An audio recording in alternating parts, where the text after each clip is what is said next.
നമ്മൾ സ്ക്രീനിൽ കണ്ട നാൾ മുതൽ എങ്ങനെയാണോ അതുപോലെ തന്നെ. എന്താണ് ഇതിന്റെ രഹസ്യം? അതിന് പ്രത്യേകിച്ച് രഹസ്യങ്ങളൊന്നുമില്ല. മാറ്റങ്ങളൊക്കെ ഇഷ്ടംപോലെ ഉണ്ട്. അത് മറ്റുള്ളവർ കാണാത്തോണ്ടായിരിക്കാം. ഓക്കെ, മനസ്സ് നന്നായാൽ മതി. മനസ്സ് നന്നായാൽ മതി. ഇപ്പൊ നമ്മൾ പിന്നെ എത്ര ഏജ് എന്ന് പറഞ്ഞാലും നമ്മുടെ ഒരു ബേസിക് നേച്ചർ മാറില്ലല്ലോ. ഓക്കെ, അതിലെനിക്ക് ഗ്യാരണ്ടി പറയാം. അല്ലാതെ നമ്മൾ എക്സ്റ്റേണൽ ചേഞ്ചസിന് നമ്മൾ ഉത്തരവാദികളല്ലല്ലോ. നമ്മൾ ആസ് എ പേഴ്സൺ മാറാതിരിക്കുക എന്നുള്ളതാണ്. അതെൻ്റെ കയ്യിലാണ്. അതിൻ്റെ റീസൺ എന്താണെന്ന് പറഞ്ഞാൽ നമ്മളെ സ്നേഹിക്കുക, നമ്മുടെ ചുറ്റുമുള്ള ആൾക്കാരെ സ്നേഹിക്കുക. That's all. ഇപ്പൊ എത്ര വർഷം സീരിയൽ മേഖലയിലുണ്ട്? എനിക്ക് തോന്നുന്നു 25 years ആയി. സീരിയലിൽ വരുമ്പോൾ മോർ ദാൻ 25, ഫിലിമിൽ 25 years. അപ്പൊ 25 വർഷത്തെ എക്സ്പീരിയൻസ് എന്ന് പറയുന്നത് ഒരിക്കലും ചെറുതല്ല. അല്ല.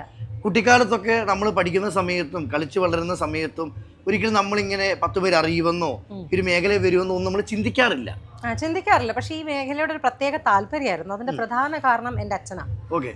ഞാൻ കണ്ണൂർ സ്വദേശക്കാരിയാണ്.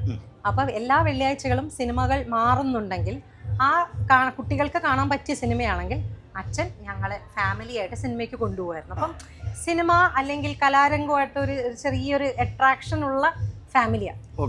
പക്ഷെ അതൊരിക്കലും ഞാൻ ഈ രംഗത്തേക്ക് വരുന്നൊരിക്കലും വിചാരിച്ചിരുന്നില്ല. It happen. ഡെസ്റ്റിനി എന്ന് പറയില്ലേ, നമ്മൾ ഇന്ന രീതിയിലേക്ക് ചെന്നെത്തണം എന്ന് ആദ്യമേ മേളിൽ എഴുതി വെച്ചിട്ടുണ്ടാവുമല്ലോ. അങ്ങനെ വന്നെത്തി. അതിന് ചില ആൾക്കാർ നിമിത്തമായി ഒരു നിയോഗമായി മാറിയിട്ടുണ്ട്. ഇതിലോട്ട് എത്തുന്നത് എങ്ങനെയാ? ട്രിവാൻഡ്രം വിമൻസ് കോളേജിൽ പഠിക്കുന്ന സമയത്ത് സൂര്യ ടിവിയുടെ ലോഞ്ച് ആയിരുന്നു. അപ്പൊ ആ സമയത്ത് ഇങ്ങനെ പുതിയ ആങ്കേഴ്സിന് ആവശ്യമുണ്ടെന്ന് പറഞ്ഞപ്പം എൻ്റെ ഫ്രണ്ടിന്റെ കൂടെ ഞാൻ കൂട്ടുപോയതായിരുന്നു. അപ്പൊ അത് കണ്ടപ്പോൾ എനിക്ക് തോന്നി ഒന്ന് ട്രൈ ചെയ്താലോ. അങ്ങനെ നോക്കി, അങ്ങനെ ആങ്കറിംഗിൽ സ്റ്റാർട്ട് ചെയ്തു. അവതാരികയായിട്ട്. അപ്പൊ അത് കഴിഞ്ഞിട്ട് ഞങ്ങൾ താമസിക്കുന്നത്, എൻ്റെ ഡാൻസ് ടീച്ചറെ അവിടെ ഒരുപാട് ആർട്ടിസ്റ്റുകൾ ഡാൻസ് പഠിക്കാൻ വരുമായിരുന്നു. അപ്പൊ ഇങ്ങനെ കൈരളി ടിവിയുടെ ലോഞ്ചിന്റെ സമയത്ത് അവരുടെ പുതിയ ഒരു സീരിയലിലേക്ക് 3 പ്രധാന കഥാപാത്രങ്ങൾ വേണം. അപ്പം അങ്ങനെ പുതുമുഖങ്ങളെ തേടിയ സമയത്ത് എൻ്റെ ടീച്ചർ, ലത ടീച്ചറാണ് പറഞ്ഞത്, ഇങ്ങനെ ഇവിടെ ഒരു കുട്ടീൻ്റെ തൊട്ടടുത്ത വീട്ടിലാണ്, നിങ്ങൾ വന്ന് നോക്കൂന്ന് പറഞ്ഞു. അപ്പോൾ അവർ ആദ്യം എന്നെ കാസ്റ്റ് ചെയ്യാൻ വന്നത് വളരെ നിഷ്കളങ്കമായ ഒരു ക്യാരക്ടർ, 3 ക്യാരക്ടേഴ്സ് ആണല്ലോ. അതിലൊരു ഊമയായ നിഷ്കളങ്കയായ ഒരു കുട്ടിയുടെ ക്യാരക്ടറിനാണ് വന്നത്. പക്ഷെ എന്തോ വന്ന് എൻ്റെ വർത്തമാനവും ബഹളങ്ങളൊക്കെ കണ്ടപ്പോൾ അതിലത്തെ സെൻട്രിക് ആയിട്ടുള്ള അസൂയപ്പൂക്കൾ എന്നായിരുന്നു ആ സീരിയലിന്റെ പേര്.